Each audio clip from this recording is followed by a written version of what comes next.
شروع اللہ کا نام لے کر جو بڑا مہربان نہایت رحم والا ہے۔ لوگوں کا حساب اعمال کا وقت نزدیک آ پہنچا ہے اور وہ غفلت میں پڑے اس سے منہ پھیر رہے ہیں۔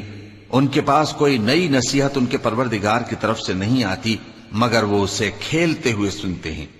ان کے دل غفلت میں پڑے ہوئے ہیں اور ظالم لوگ آپس میں چپکے باتیں کرتے ہیں کہ یہ شخص کچھ بھی نہیں مگر تمہارے جیسا آدمی ہے، تو تم آنکھوں دیکھے جادو کی لپیٹ میں کیوں آتے ہو؟ پیغمبر صلی اللہ علیہ وآلہ وسلم نے کہا کہ جو بات آسمان اور زمین میں کہی جاتی ہے میرا پروردگار اسے جانتا ہے اور وہ سننے والا ہے، جاننے والا ہے۔ بلکہ ظالم کہنے لگے کہ یہ قرآن پریشان باتیں ہیں جو خواب میں دیکھ لی ہیں، نہیں بلکہ اس نے اس کو اپنی طرف سے بنا لیا ہے، نہیں بلکہ یہ ایک شاعر ہے۔ تو جیسے پہلے پیغمبر نشانی